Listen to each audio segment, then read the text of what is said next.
오늘의 정치권 이슈 살펴보겠습니다. 박민규 우석대 개건교수, 장성철 공감과 논쟁 정책센터 소장 두 분 모셨습니다. 안녕하세요. 안녕하세요. 안녕하세요.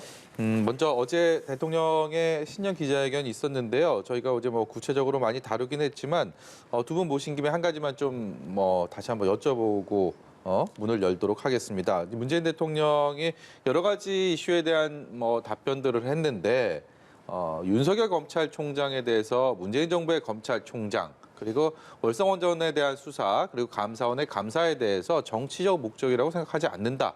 이런 얘기들이 굉장히 눈에 띄었습니다. 그 부분에 대해서 여러 가지 해석들이 좀 나오고 있는 것 같아요. 문재인 정부의 집권 후반기에 어떤 그런 방향을 보여주는 것이다. 이런 해석들도 있는 것 같고요. 박민규 교수께서 어떻게 보셨어요? 내년 3월이 대통령 선거입니다. 문재인 정부 5년 중에서 올해가 마지막 해이죠.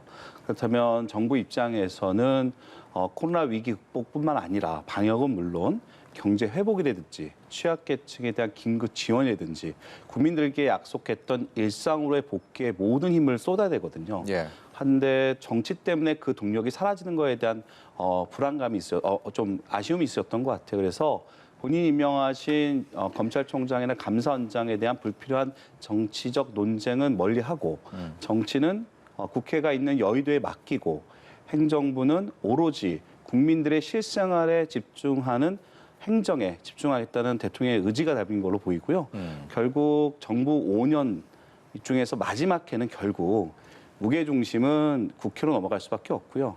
행정부는 마지막 해답게 국민들의 현실에 맞는 문제에 집중하겠다는 정부의 입장을 명확하게 밝힌 걸로 보입니다. 그동안에 윤석열 총장이나 최재형 감사원장에 대해서 민주당에서는 굉장히 공세를 이어갔단 말이죠. 그런데 문재인 대통령은 이런 민주당, 집권당의 그런 기류랑은 좀 다른 결의 목소리를 내서 그게 좀 눈에 띄었는데 어떻게 보셨어요? 원론적인 얘기를 하셨다는 생각이 들고요. 근데 만약에 대통령께서 월성 1호기 조기 폐쇄와 관련된 감사와 조사가 정치적인 목적이 있습니다라고 얘기를 해보세요. 그건 정말 난리 아닙니까?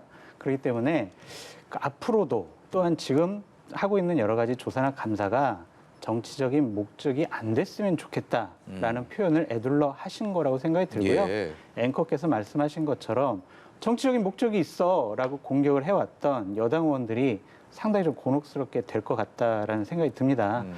저는 윤석열 총장이 정치를 하길 바라는 사람이지만 만약에 본인이 정치를 하거나 내년도에 있을 대선에 출마하려고 한다면 임기를 채우는 것은 상당히 좀 부적절해 보여요. 검찰총장 임기요? 그렇습니다. 왜냐하면 본인이 하는 여러 가지 수사나 조사들이 정치적으로 대선에 나가기 위한 하나의 포석 아니야? 라는 오해를 받을 수가 있습니다.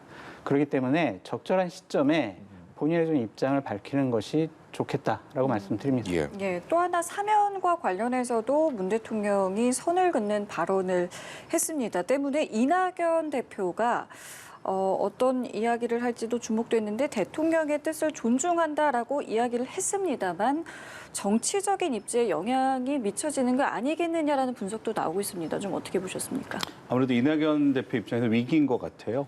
호남과 당원 내 지지율에서 경쟁하는 이재명 지사에게 역전당한 여론조사가 나오지 않습니까? 네. 그러다 보니까 아무래도 위기는 분명한데 결국 정치인이라는 것은 이 위기를 극복하는 과정 속에서 감동과 또 지지 세력을 결집할 수 있는 기회가 있는 거거든요. 즉 위기를 기회로 만든 좀 반전이 필요해 보입니다. 그 방법으로서 사실 임기가 남아있는 당대표의 위치에 살 수 있는 것들 최선을 다해야 될 텐데요. 예. 결국 이낙연 대표 갖고 있는 자기의 정적 자산, 품격 있는 정치인 그리고 안정적으로 국정을 운영할 것 같다는 자신의 정적 자산을 빛낼 수 있는 실행력을 좀 추가해야 될 것 같습니다. 예. 그래서 그 방법으로는 그동안 당대표하면서 여러 가지 과제들별로 당내 TF를 구성했거든요. 그 TF들의 올해의 계획을 좀 더 세밀하게 수립하고 그러한 TF별로 과제들이 결국 당에 또는 본인 대선 경선의 정책 공약이 될 수도 있거든요. 네. 이런 과정 속에서 당대표로서 할 수 있는 부분들을 최선을 다하되 다만 국민들에게 그동안 본인이 보여주시는데 좀 미약했던 실력 있는 정치, 뭔가 할 수 있는 정치냐는 이미지를 좀 밝히는 데 좀 집중할 필요가 있다고 보입니다. 이낙연 대표는 좀 이렇게 머쓱해진 상황인 반면에 차기 대권 주자의 경쟁 라이벌로 꼽히는 이재명 경기도지사는 특히 재난기본소득에 대해서 대통령이 좀 힘을 실어주는 발언을 하면서 본인도 SNS에 기자회견 끝나고 바로 또 관련 입장을 내놨어요. 어쨌든 이재명 지사는 웃고 있고 네. 이낙연 대표는 울고 있다 이런 말이 나올 정도로 좀 희비가 엇갈렸다는 평가도 있는데요. 그러니까 어제 대통령 신년 기자회견을 보면 대통령과 이재명 지사 사이에는 좀 핑크빛 러브라인이 좀 형성된 것이 아니냐라는 생각이 듭니다. 이재명 지사 같은 경우에는 어제 또 어마어마한 대통령을 향한 칭송의 말도 하셨잖아요. 100년 만의 위기에 대통령이 계셔서 너무 다행입니다. 이런 말까지 했어요. 철저하게 대통령 지지 그룹을 향한 구애를 계속 할 것이다 라고 보여집니다. 보편적인 재난 기본소득 지급과 관련해서는 어제 대통령 말씀에 힘을 입어서 그런지 오늘 설 전에 대략 10만 원 정도의 경기도민에게 주겠다라는 방침까지 밝혔어요. 네. 그런 것을 보면 이제 이재명 지사가 당내에 친문 세력들의 지지를 받기 위한 여러 가지 정치적 행보를 강화할 것이다라는 생각이 들고요. 이것을 극복하기 위한 이낙연 당대표의 히든카드는 하나밖에 없어요. 서울시장에서 본인의 경쟁력, 대중성 이것을 입증시켜서 본인이 당원까지 바꾸면서 공천을 한 서울시장 후보를 당선시켜야 합니다. 만약에 당선시키지 못한다면 이낙연 대표는 정말 상당히 어려워질 수 있다. 거기에 모든 것을 걸 것 같다라는 생각이 듭니다. 예, 두 인물의 광주 행보도 좀 주목을 해봐야 될 것 같은 게요. 이낙연 대표는 어제 그리고 이재명 지사는 명절 전에 이제 광주를 찾을 예정인데 호남 민심을 이제 끌어당기기 위해서 두 사람이 굉장히 좀 노력하는 모습이 보이는데요. 무엇이 좀 가장 중요하다고 보시는지요? 결국 우리가 민주당 입장에서는 정권을 연장했던 당내 경선, 2002년도 네. 경선을 아마 많은 분들이 기억하고 또 거기에 대한 말씀들을 하실 텐데요. 그 네. 당시 이제 약치로 평가됐던 노무현 후보가 광주 경선에서 이변의 결과인 1등을 차지해서 예. 그 후보가 되고 대통령이 됐었는데요. 아마 이재명 지사 측에서는 그 일이 반복됐다라고 생각하면서 예. 호남에서의 지지세를 계속 강화하려는 모습인 것 같습니다. 다만 이재명 지사는 이제 지지 후보 1위가 되면 견제를 어마어마하게 받거든요. 그렇기 때문에 이 견제를 어떻게 극복하냐는 관건이 남아 있고요. 결국 민주당의 핵심 지지층이 호남 민심을 누가 차지할 건가에 대한 경쟁이 앞으로 일어날 텐데 우리 장성철 소장님께서 말씀하셨더니 이낙연 대표 입장에서는 서울시장 선거가 매우 중요할 것 같고요. 또 그 이후에도 실질적으로 호남 민심 또는 민주당의 당심들이 지지하는 후보자가 결국은 안정적으로 국정 수행을 연결해서 정권을 연장시킬 후보자이냐 아니면 위기니까 좀 더 과감하게 뭔가 문제가 발생할 걸 뻔히 알면서도 확실하게 뭔가 변화를 있게 할 후보일 것이냐에 대한 두 갈래길에서 민심과 호남 민심, 당심이 결정하지 않을까라고 예상해 봅니다. 예, 어떤 부분들이 좀 중요하게 작용할 그러니까 호남 민심은요 경쟁력 있고 당선될 만한 사람을 밀어주는 그러한 경향이 있어요. 근데 하지만 당심은 좀 다르잖아요. 예. 좀 민심을 얻기 위해서 당신과 다른 얘기를 하면은 이제 당에서 저 사람 뭐야 이낙연 대표가 지금 그러한 꼴을 당하고 있지 않습니까? 예. 네. 당 대표 그만둬라 막 그런 소리까지 듣고 있는데 당심은요 결국에는 친문 세력의 지지를 받는 그러한 코드 맞추기가 될 수밖에 없다라는 생각이 듭니다. 예.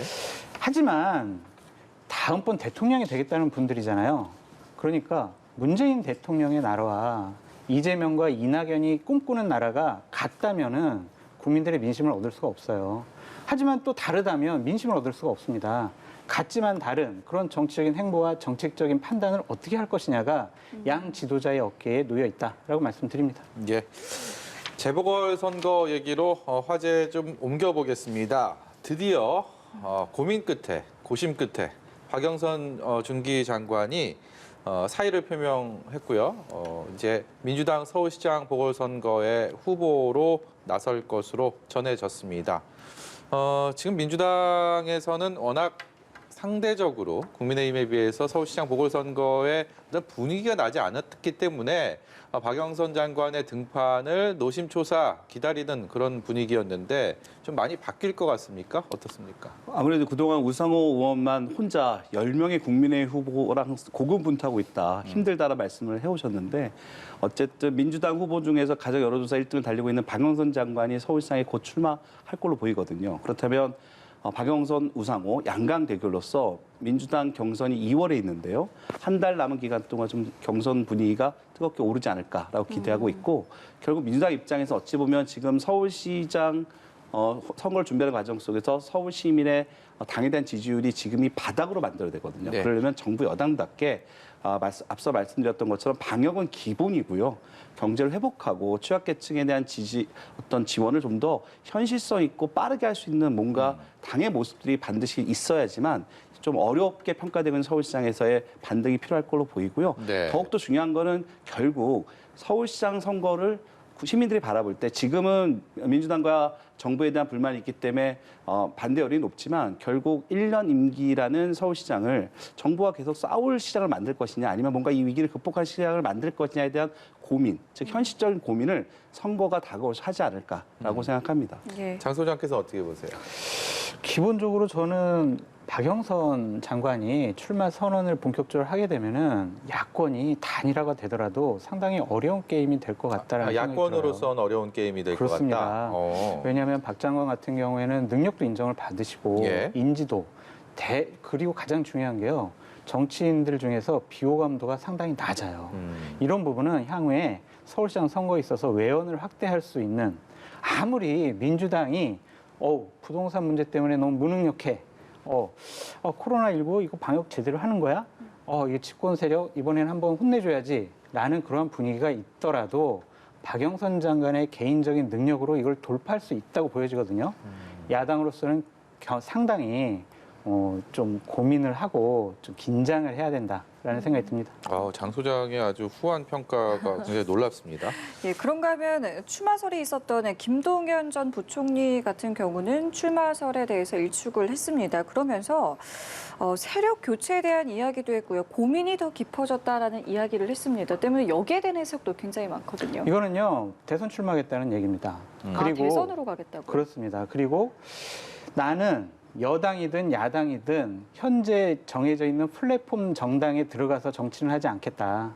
이분 얘기한 거 보세요. 세력 교체해야 된다. 새 판을 짜야 된다라는 표현을 썼잖아요. 그렇다면은 내가 한번 새로운 세력을 만들어서 양당 정치에 상당히 신물 내는 국민들의 지지를 얻어보겠다라는 것으로 보여집니다. 이분이 이제 서울시장으로 출마를 하지 않겠다라고 한 것은요. 본인이 아까 얘기를 했죠. 서울 출마 권유와 요청을 여러 갈래로부터 받았다라고 얘기를 했잖아요. 네. 3주 전쯤에 지금 국민의힘에도 통보를 했습니다. 국민의힘에서도 김동연 전 장관을 영입을 하려고 상당히 많이 노력을 했는데 3주 전에 최종 통보를 받았대요. 나는 이번에 어느 당으로도 서울시장 출마하지 않겠다. 그러니까 영입 제의는 고맙지만 나는 출마 안 한다. 라는 사인을 주셨답니다. 그런 것을 보면 결국에는 본인은 대권의 길을 가겠다라는 의지로 보여집니다. 여야 막론하고 이렇게 러브콜이 쏟아진 이유는 경쟁력 어떤 거에 있다고 보세요? 매력? 경제 같아요, 경제. 어쨌든 서울 시민들 그리고 우리나라 국민들이 코로나 때문에 상당히 어려워하고 있지 않습니까? 나는 이런 경제 정책을 갖고 국민들 잘 살 수 있게 만들게요. 난 어려움 좀 극복하게 예. 정말 유능한 사람들과 함께 경제 정책 새롭게 하겠습니다. 라는 것에 대한 국민들의 지지가 있을 것 같고요. 이분이 또 스토리가 있어요. 여러 가지로 국민들에게 어필할 수 있는 스토리가 예. 있기 때문에 대권 후보군으로서는 상당히 경쟁력 있는 분이다라고 말씀드리고 싶습니다. 여당은 물론 야당으로부터도 러브콜을 김동연 전 경제부총리가 받았다라는 장 소장의 말씀이 있었고요. 그리고 다음 차기 대권의 어떤 하나의 큰 틀의 주제가 경제라는 말씀하셨는데 이번 서울시장 보궐선거는 부동산 정책, 부동산 시장 과연 이것을 어떻게 집값을 잡느냐 아니면 현재 상황들을 어떻게 좀 풀어가느냐 이것이 바로 여당이든 야당 후보든 가장 지금 관심사인 것 같아요. 이 행보들 자체가 굉장히 부동산 정책 쪽으로 굉장히 몰리고 있거든요. 어떻게 전망하십니까? 그만큼 서울시민이 갖고 있는 불만의 핵심이 부동산이라는 거를 양쪽 정당에서 알고 있는 거죠. 하지만 이제 부동산 문제라는 것은 1, 2년만 해결될 수 있는 문제는 아니거든요. 예. 그렇기 때문에 현재 민주당의 지지율이 떨어지는 원인 중에 부동산 있는 거는 집권 4년 동안 뭐 했냐라는 국민의 질타에 자유롭지 못한 것입니다. 근데 중요한 거는 이번에 뽑는 서울시장은 1년 임기라는 제한을 갖고 있는 시장이거든요. 예. 물론 재선을 도전하면 5년 동안 할 수 있을 텐데요. 이게 서울시장이 움직인다고 부동산 문제 해결되는 것도 아니고 그렇다고 정부만 움직여도 되는 것도 아닙니다. 그래서 어느 당의 후보가 서울시장이 되든 간에 이번 서울시장만큼은 너무나 폭등한 서울 지역 또는 수도권 지역의 부동산 값을 안정하기 위해서는 좀 초당적 협력이 필요할 거라는 말씀 좀 드리고 싶고요. 현재 정부 입장에서 이번에 대통령의 신년 기자회견에서 나왔지만 설 직전에 특단의 대책을 얘기하겠다. 어찌 보면 대통령 입장에서 처음으로 공급을 대폭 확대하겠다는 말씀이 처음 나온 거거든요. 예. 그렇기 때문에 그동안 서울 지역에서 국토부는 계속 공급하려고 했었지만 서울 지역 입장에서는 여러 가지 과거의 관성대로 재개발이나 재건축 또는 주택 개발을 막아왔던 규제를 대폭 완화할 걸로 보이고요. 그런 과정 속에서 일정 부분 서울시장 보궐선거와 상관없이 내년도 대선까지 부동산 이슈는 지속될 거기 때문에 여당은 물론 야당에서도 서로 정책 관련된 경쟁이 이루어질 걸로 보입니다. 예. 이게 뭐 긍정적인 경쟁이 결국 부동산 정책을 안정화로 갈 수 있는 뭐 시너지 효과를 발휘한다면 그야말로 더없이 좋겠지만 지금 뭐 여야 후보들이 그것을 서로 그런 선의의 경쟁을 할 분위기는 아닌 것 같은데요, 분위기상 어떻습니까? 근데 기본적으로 좀 논의는 모아지는 것 같아요. 아. 공급을 확대하는 것. 그것이 공공 임대를 확대할 것이냐 아니면 민간 주택을 확대할 것이냐 이것이 중요한 부분인 것 같은데 예. 어쨌든 지금 여러 가지 좀 용적률 변경이라든지 재건축이라든지 이런 것을 갖고 공급을 좀 확대하는 쪽으로 논의가 모아지는 것 같습니다. 예. 어차피 공급이 많아지면 그래도 좀 수요도 네. 수요에 맞출 수 있지 않겠습니까? 이 정부가 좀 설 전에 특단의 대책을 내세운다고 했는데 네. 특단의 대책 내세울 때마다 집값이 폭등했거든요. 이번에는 그러한 징크스에서 벗어나 주기를 바랍니다. 예. 그 부분에 대해서 사실 국토부 장관과도 통화를 해본 적이 있었는데요. 네. 관련돼서 이런 겁니다. 그동안 저희가 이제 공공주택이라고 해서 사실 임대주택에 많이 집중을 했었어요. 특히 네. 서울시 같은 경우는 고 박원순 시장께서 오스트리아 비닐에드 싱가포르에 대비 서울 지역의 임대주택이 너무 작기 때문에 임대주택을 많이 공급함으로써 주거 취약계층에게 실질적인 주거복지를 혜택하겠다는 가치를 가지고 시정했던 지난 9년, 10년간의 서울시장이었거든요. 하지만 현재는 시장 유고 상태에서 새로운 정부가 시장 권한대행과 협의하고 있는 거고요. 또 새로운 시장에 누가 오든 간에 네. 실질적으로 공공 임대주택뿐만 아니라 공공 분양, 실적으로 고밀도 개발을 일정 부분 용인하겠다는 정책 변화가 분명히 있기 때문에 이번만큼은 여야 선거 결과를 벗어나서라도 예. 서울 지역에 어느 정도 공급은 확대될 것으로 보입니다. 그러면은 박 교수님 말씀에 의하면 민주당 정권 출신의 전임 시장에 그 서울시의 부동산 정책이 잘못됐다라는 건가요? 그 시절에는 너무 임대주택이 작았기 때문에 공공 임대주택을 확대하는 게 주거복지가 맞았는데 네. 그 과정 속에서 너무나 올라간 주택 가격이라든지 또 유동성 확대 예측하지 못한 상태에서 일반 분양이라든지 여러 가지 일반 중산층들이 자기 집을 갖고 싶다는 그러한 희망을 아예 좀 차단한 듯한 부분은 정책 실패라고 스스로 대통령이 인정하셨고 네. 서울시뿐만 아니라 민주당 정부 입장에서도 그분에 대한 개선에 최선을 다하고 있다는 말씀을 드리는 겁니다. 두 분이 공이 좀 취재를까지도 열심히 하셔갖고 이렇게 말씀을 해주셔갖고 예. 저희가 참 뿌듯합니다. 안철수 대표가요, 야권의 또 다른 관심사죠. 단일화에 대해서 본인의 입장을 조금 전에 밝혔습니다. 국민의힘 본선 경선에 참여할 뜻을 밝혔는데요. 안철수 대표의 목소리 듣고 오겠습니다. 국민의힘 경선 플랫폼을 야권 전체에 개방해 주십시오. 제1야당이 주도권을 가지고 야권 승리를 위한 개인 메이커가 되어 주십시오. 기꺼이 참여하겠습니다. 그리고 이 개방형 경선 플랫폼을 국민의힘 책임하에 관리하는 방안까지 포함해서 가장 경쟁력 있는 야권 단일 후보를 뽑기 위한 실무 논의를 조건 없이 시작합시다. 저는 이 논의에서 결정된 어떤 제안도 수용하겠습니다. 네, 안철수 대표가 오늘 단일화에 대한 입장을 발표한 내용을 지금 함께 들으셨는데요. 국민의힘 경선 플랫폼을 야권 전체에 개방해달라라는 내용이 골자였습니다. 여기에 대해서 조금 전에 국민의힘 김종인 비상대책위원장이 사실상 거부한다라는 뜻의 입장을 또 밝힌 것으로 조금 전 내용이 들어왔는데요. 일단 좀 오늘의 이야기들을 좀 어떻게 보셨는지요? 기본적으로 이 야권이요. 통합 경선을 할 것이냐, 원샷 경선을 통해서 야권 단일 후보를 뽑을 것이냐, 그 점과 관련해서 상당히 좀 논의가 많았었는데 네. 결국에는 이게 안철수 대표가 얘기를 한 것은 상당히 애매모호해요. 나는 국민의힘 당원이 아닌데 국민의힘 후보로 뽑히는 것도 나는 마다하지 않겠어라는 뜻이거든요. 상당히 이거를 어떻게 받아들여야 될지 솔직히 모르겠어요. 김종인 비대위원장 지속적으로 얘기했죠. 우리 당 후보 만들 거야. 우리 당 후보 선출할 거야. 그래서 3월 초에 안철수 대표가 응한다면 야권 단일 후보 경선은 할 수도 있어. 그 전에 안철수 대표 당신이 우리 당에 입당을 하든 합당을 하든 들어와서 통합 경선을 치르면 그것이 가장 좋아. 라고 지속적으로 말씀하고 계시거든요. 안철수 대표가 갑작스럽게 저러한 또 제의를 한 것은 약간 좀 조급해지지 않았나라는 생각이 듭니다. 지난 일주일 동안 안철수 대표와 같이 일해봤던 많은 분들이 안철수 대표 정말 힘든 분이에요. 라는 그러한 비판의 목소리를 많이 예. 냈고 국민들 사이에 안철수 대표가 대선 후보 나간다고 그랬는데 서울시장 감으로 적당한가? 그러한 이제 검증에 시간이 다가오고 있거든요. 그런 부분에 있어서 안철수 대표가 약간 좀 조급함 때문에 저러한 제의를 하지 않았나라는 생각이 드는데 들어오기 전에 뭐 통화를 해보니까 예. 그러니까 국민의힘 쪽에 있는 분들과 통화해보니까 저는 김종인 위원장이 안 받아들일 거다라는 얘기가 지배적이었습니다. 반면에 나경원 전 의원 이번에 또 같이 서울시장 야권에서 같이 경쟁을 하고 있는데 이 단일화 방식에 대해서 나경원 전 의원은 안철수 대표가 정해도 좋다. 나는 상관없다. 무조건 따르겠다. 뭐 이런 정도의 자신감을 또 피력을 했습니다. 안철수 대표의 지금 말씀하신 조금 조급한 그런 모습과는 좀 다른 그런 상황인데 이것은 어떻게 보고 계세요?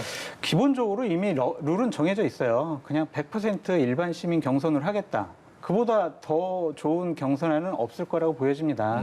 나경원 대표 같은 경우에는 기본적으로 이 경선에서 내가 이겨도 좋고 져도 좋다라는 그런 생각인 것 같아요. 이기면은 서울시장에 본격적으로 도전할 수가 있는 거고 지더라도 나는 대권 주자인 안철수와 대결해서 졌다. 하지만 다음번에 있을 당대표 선거, 그다음에 내년에 있을 대선 후보 경선 이런 것에 참여할 수 있는 정치적 명분을 얻은 거죠. 잃을 것이 없는 나경원 대표로서는 적절한 선택을 했다라고 보여집니다. 박 교수께서는 보수 야권의 서울시장 후보 구도 어떻게 보고 계십니까? 안철수 대표 입장에서는 사실 정치적으로 입문한 지 10년이 넘었고 지난 10년 동안 정치적 유망주로 국민들에게 관심과 여러 가지 과정을 겪고 왔는데 지금이 어찌 보면 가장 중요한 시점인 것 같아요. 예. 왜냐하면 안철수 대표가 계속 주장했던 정치라는 것이 기존 정치를 바꾸자가 있었고 문재인 정부 출범 이후에는 문재인 대통령이 잘못했다는 것밖에 없었거든요. 뭔가 자기가 플러스로 할 만한 것들을 얘기하는 이번만큼은 본인 의사의 경험과 CEO의 경험을 통해서 코로나 위기를 극복하고 경제를 회복하겠다는 나름대로의 메시지가 정확히 정해져 있었는데 보수 야권 단일화를 가지고 국민의힘과의 힘겨루기가 결국 어찌 보면 안철수 대표 입장에서는 그래 그럼 보수 야권 단일화를 위해서 먼저 본인이 서울시장 출마도 했듯이 국민의힘의 플랫폼에 자신을 인정해주면 입당하지 않는 전제로서 들어오겠다라는 나름대로 할 수 있는 최대한의 양보를 한 것 같아요. 근데 네. 오늘 김재인 비대위원장이 이렇게 오늘 또 이렇게 단칼에 거부한 걸로 보면 어찌 보면 결국 민심의 흐름 중에 하나는 그래도 나경원, 오세훈 양강으로 좁혀지고 있는 국민의힘 후보는 그래도 과거형 인물이라면 예. 안철수 대표 입장에서는 한 번도 뭔가 맡아본 적이 없는 새로운 인물이라고 볼 수 있거든요. 그러니까 결국 국민의힘 후보가 결정이 되고 안철수 대표는 결국 여론조사 했을 경우에 지금 상황에서 좀 불리할 수 있지 않는가라는 생각들이 지속적으로 거리두기 하는 것이 아니라는 분석도 가능하거든요. 그런 의미에 있어서 현재 다시 한번 계속 갈등을 계속 반복하고 있는 보수야권 후보 단일화에 예. 결국 결과가 어떻게 될지 저희 민주당 입장에서 되게 관심이 높은 상황입니다. 예. 자, 끝으로 이 부분 좀 짧게 여쭤보겠습니다. 이제 김진우 후보자에 대한 인사청문회가 진행되고 있습니다. 뭐 후보자의 중립성이라던가 앞으로 공수처의 인적 구성에 대한 질문들이 참 많이 쏟아졌는데요. 특히나 뭐 공수처 차장 임명 문제에 대해서도 구체적으로도 질문이 나오기도 했습니다. 일단은 인사청문회 과정 좀 어떻게 보셨는지 듣고 싶습니다. 원론적인 얘기를 많이 하셨어요. 예. 그래서 저렇게 말씀하신 대로만 하면 공수처가 국민의 공수처가 될 수 있겠구나라는 생각이 듭니다. 좀 몇 개 소개해 드릴게요. 오로지 국민 편에만 쓰겠다. 정치적인 중립하겠다. 여야 양쪽 얘기를 공평하게 듣겠다라고 얘기하셨고요. 청와대나 권력의 압력이 오면 어떻게 할 거냐라고 했더니 의연하게 헌법에 따라 대처하겠다라고 말씀하셨어요. 그리고 중요한 부분인데 수사 검사는 검사 파견을 받지 않겠다고 예. 얘기를 했어요. 이 부분도 중요한 것 같고 장제원 의원이 지속적으로 얘기한 부분이 뭐냐면 인사위원회 구성을 하는데 2명의 야당 추천위원이 추천이 안 됐을 경우에 검사들, 수사검사들 어떻게 할 거냐라고 했더니 아니 야당이 협조해 주실 것으로 믿습니다. 라고 이런 원론적인 얘기만 했거든요. 그 장제원 의원이 아니 협조는 하는데 구성이 안 됐으면 어떻게 할 거냐고요? 라고 했더니 아 협조해 주실 거라 믿습니다. 라고 하는 거 보면 5명밖에 안 되더라도 원래 7명이 인사위원회인데 예. 5명만 되더라도 인사위원회를 가동할 것 같다라는 생각이 듭니다. 이 부분이 제일 마음에 걸렸어요. 여기까지 듣도록 하겠습니다. 지금까지 박민규 우석대 개공교수, 장성철 공론센터 소장이었습니다. 고맙습니다. 고맙습니다.